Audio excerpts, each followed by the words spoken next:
Consciousness is one, manifested in legions of forms or levels of consciousness. There is no one who is not all that is, for consciousness is divisional, through expressed in an infinite series of levels. There's no real separation or gap, and consciousness, God, cannot be divided. I can perceive myself to be a rich man, poor man, beggar man, or thief, but the center of my being remains the same, regardless of the concept I hold of myself. At the center of manifestation, there is only one God, or I am, or soul, or whatever name you choose to call it, but it is manifested in legions of forms or concepts of itself. I am that I am, the Master continued. I am is the self-definition of the Absolute, the foundation upon which everything rests. This was told to Moses when he faced God in the burning bush. I am is the first cause substance.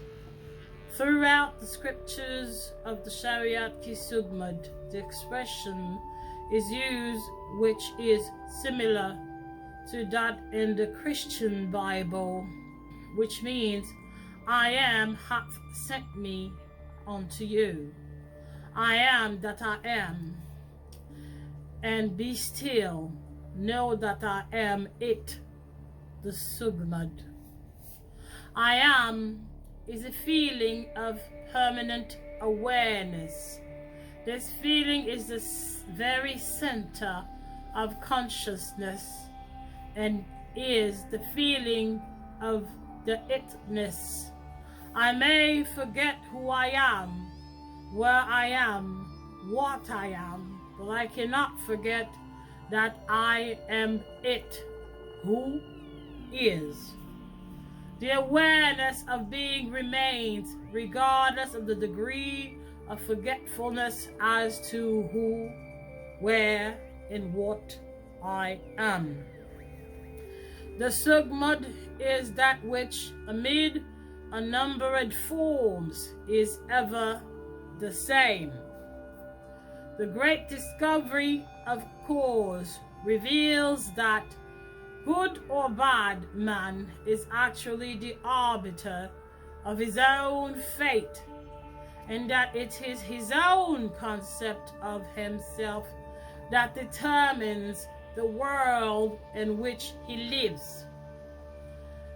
In other words, if you are experiencing ill health, knowing the truth about cause, you cannot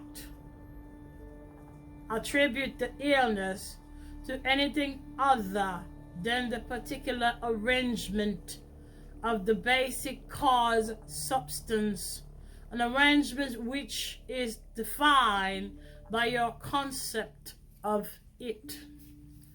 This is why I told you before, let the weak man say, I am strong, because of his assumption the cause substance of I am is rearranged and must therefore manifest that which is rearrangement affirms.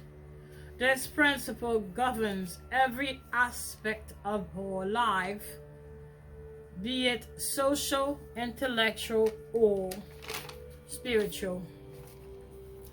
I am that reality to which we must turn for our explanation of the phenomenon of life. Whatever happens, it is getting away from the smug mediocrity, the credulous skepticism, and the stupid, stuffy pretense of being something we are not. It is I am concept of itself that determines the form and scenery of its existence. Everything depends upon its attitude towards itself. That which it will not affirm as true of itself cannot awaken in its world. Remember this statement, for it will come up time and again. Now your concept of yourself as so, such as I am love, determines the world in which you live. In other words, when you say, I am a man, I am a follower of Eckankar, you're not defining different parts of the I am, but defining different concepts of arrangements of the one cause substance, the one I am. Even in the phenomena of nature, if the tree were articulate, it would say, I am a tree, a fruit tree, an apple tree. When you know that consciousness is the one and only reality, perceiving itself to be something good, bad, or indifferent, and becoming that which it perceives itself to be, you are free from the tyranny of second causes, free from the belief that there are causes outside of your own mind that can affect your life. Within the state of consciousness of the individual is found the explanation of the phenomenon of life. If man's concept of itself were different, everything in his world would be different. His concept of himself being what it is, everything in his world must be as it is. This is the doctrine of Eckankar. Is this clear?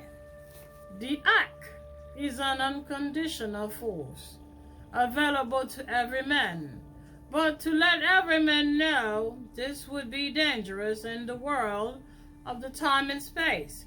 So those in charge of the welfare of human race will care for man until he is ready to take care of himself and use his force on a universal basis. Let us put it this way, speaking in plain words, because I wish it to be understood. One man's meat is another one's poison. Facts are nothing but symbols of the inner that Homo sapiens does not understand, but these symbols are purely reading materials for Homo immortalis. The science, medicine included, are scandalously overrated systems for misinterpreting ascertained facts. 9/10 of any religious organization is designed to keep people mystified, because mystery holds loyalty. Homo sapiens is unaware of how many hypnotism, clairvoyances, and exteriorization are used in secret police work on the international front.